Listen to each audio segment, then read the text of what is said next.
ഉണ്ടാവുന്നത് നമുക്കെല്ലാം അറിയുന്ന പോലെ ജൂലൈ മാസം 30-ാം തീയതിയാണ്. അതിനുശേഷം ആഗസ്റ്റ് 10-ന് ഇവിടെ പ്രധാനമന്ത്രി വന്നിട്ടുണ്ട്.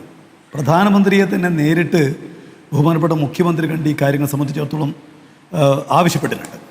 ആഗസ്റ്റ് 17-ന് വളരെ വിശദമായ നിലക്കുള്ള പ്രാഥമിക സഹായത്തിന് വേണ്ടി 1202 കോടിയുടെ സഹായം സംബന്ധിച്ചിടത്തോളം ഇവിടെ നിവേദനം സംസ്ഥാന ഗവൺമെൻറ് കൊടുക്കുന്നുണ്ട്. ഇവരിപ്പോൾ ഈ സഹായം 4 മാസം കഴിഞ്ഞിട്ടും കൊടുക്കാതിരിക്കുന്നതിന് ന്യായമായി ഓരോ കാരണങ്ങൾ പറഞ്ഞുകൊണ്ടിരിക്കുകയാണ്. ഇപ്പോൾ അവർ പറഞ്ഞുകൊണ്ടിരിക്കുന്നത് പോസ്റ്റ് ഡിസാസ്റ്റർ നീഡ് അസസ്മെൻറ്റ് അത് നവംബർ മാസം 13-ന് മാത്രമേ കൊടുത്തുള്ളൂ എന്നുള്ളതാണ്.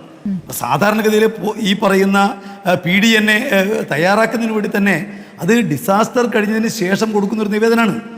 ഈ ഡിസാസ്റ്റർ നേരിടുന്നതിന് ഭാവിയിൽ എന്തെല്ലാം കാര്യങ്ങൾ വേണമെന്നതിനെ സംബന്ധിക്കുന്നിടത്തോളമുള്ള ഒരു അസസ്മെൻ്റ് ആണല്ലോ ഈ പോസ്റ്റ് ഡിസാസ്റ്റർ നീഡ്സ് അസസ്മെൻറ്റ്. ഇവിടെ നമ്മുടെ രാജ്യത്ത് പല കേന്ദ്രങ്ങളിലും ഇതുപോലെയുള്ള ദുരന്തങ്ങൾ ഉണ്ടായിട്ടുണ്ടല്ലോ. ആ സമയത്തെല്ലാം തന്നെ എപ്പോഴാണ് ഈ പറയുന്ന PDNA കൊടുത്തിരിക്കുന്നത്? 2023 ഒക്ടോബറിൽ സിക്കിമിലും 23 ജനുവരിയിൽ ഉത്തരാഖണ്ഡിലും 23 ജൂലൈയിൽ ഹിമാചലിലും ഇതുപോലുള്ള ദുരന്തമുണ്ടായപ്പോൾ 4 മാസങ്ങൾ കഴിഞ്ഞിട്ട് മാത്രമേ PDNA ഉണ്ടാക്കിയിട്ടുള്ളൂ. കേരളത്തെ സംബന്ധിച്ച് അവർ പറഞ്ഞുകൊണ്ടിരിക്കുന്നതിൻ്റെ ന്യായം എന്താ? കേരളം ഈ കാര്യങ്ങളെ സംബന്ധിച്ച് വളരെ കൃത്യമായ നിലക്ക് തന്നെ അതിൻ്റെ എല്ലാ വിശദാംശങ്ങളും തയ്യാറാക്കിയിട്ട് കേന്ദ്രത്തോട് ആവശ്യപ്പെട്ടിട്ടുണ്ട്.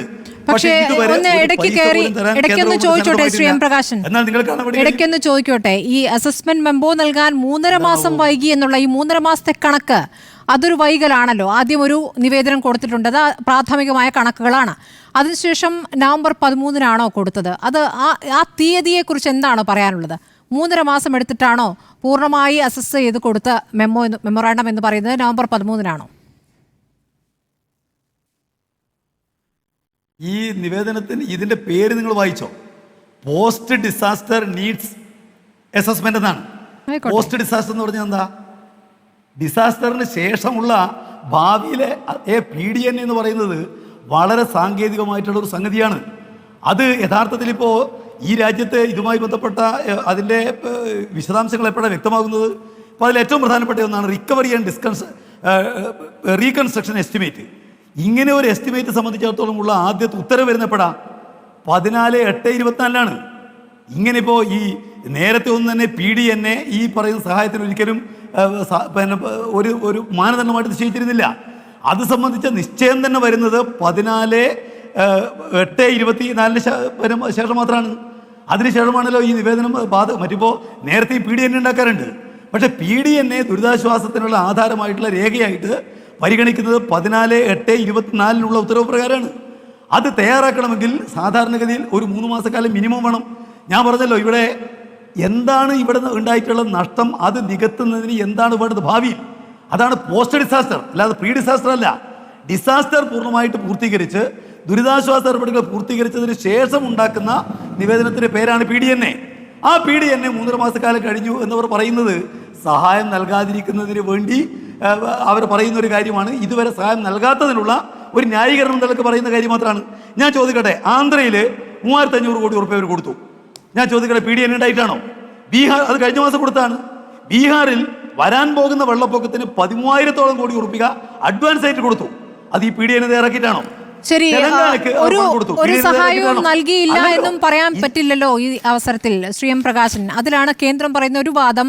അടിയന്തര സഹായം ജൂലൈ 31-ന് 155.60 കോടി അടിയന്തര സഹായം നൽകി. പിന്നീട് ഒക്ടോബർ 10-ന് 2ാം ഗഡു 145.60 കോടി നൽകി. അപ്പോൾ ഇതാണ് അടിയന്തര സഹായമായി ഇടയ്ക്ക് നൽകിയിരിക്കുന്നത്.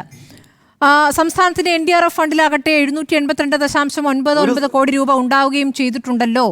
ഇതാണ് കേന്ദ്രം പറയുന്നത്. അതിനു കൂടി മറുപടി. നിങ്ങൾ കാര്യങ്ങൾ തെറ്റിദ്ധരിപ്പിക്കുകയാണ്.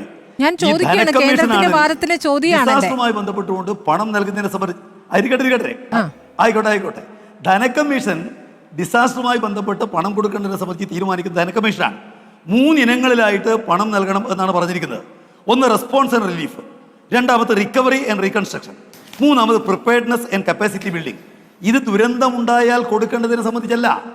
ഇത് ഏത് സംസ്ഥാനത്തിനും ഈ പറയുന്ന ദുരന്തം ഉണ്ടാവുകയാണെങ്കിൽ ചെലവഴിക്കുന്നതിന് വേണ്ടി കൊടുക്കേണ്ട പണം സംബന്ധിച്ചാണ് ധനകമ്മീഷൻ പറഞ്ഞിരിക്കുന്നത്. ധനകമ്മീഷൻ ഇക്കൊല്ലം കൊടുക്കേണ്ട ആകെ പണം എത്രയാണ് തീരുമാനിച്ചിട്ടുണ്ട്. ആ പണം കേരളത്തിന് മാത്രമല്ല ദുരന്തം തീരെ ഇല്ലാത്ത സ്റ്റേറ്റുകൾക്ക് ഉൾപ്പെടെ കിട്ടും. ഒരു കൊല്ലം ദുരന്തം ഉണ്ടായാലും ഇല്ലെങ്കിലും 400 കോടി റുപ്യ, ഏതാണ്ട് 400 കോടി റുപ്യ സംസ്ഥാനത്തിന് കിട്ടിക്കൊണ്ടിരുന്നതാണ്. അത് ഇത്തവണയും കിട്ടിയിട്ടുണ്ട്. അത് പ്രത്യേകമായ നിലക്കുള്ള ഒരു സഹായവുമില്ല. ഇവിടെ ഈ ഗവൺമെന്റ് ആവശ്യപ്പെടുന്നത് എന്താ? ഈ ദുരന്തത്തെ ലെവൽ 3 ദുരന്തമായിട്ട് പ്രഖ്യാപിക്കണം.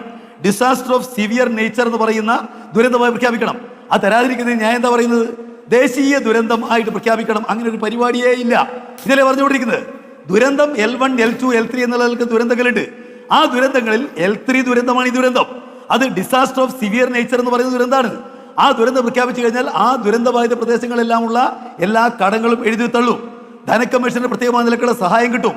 അതുപോലെ അന്യ രാജ്യങ്ങളിൽ നിന്നും ഏജൻസികളിൽ നിന്നും സ്റ്റേറ്റുകൾക്ക് പ്രത്യേക സഹായം വാങ്ങാം.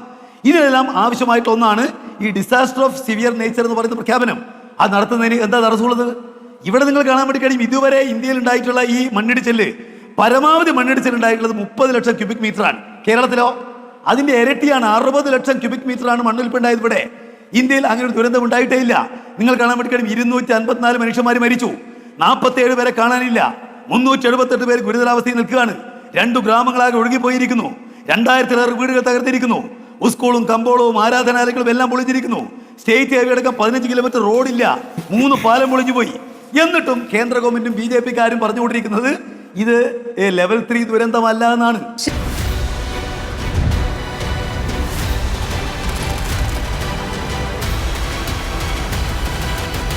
ഡിബേറ്റ് വിത്ത് സ്മൃതി പരുത്തിക്കാട്.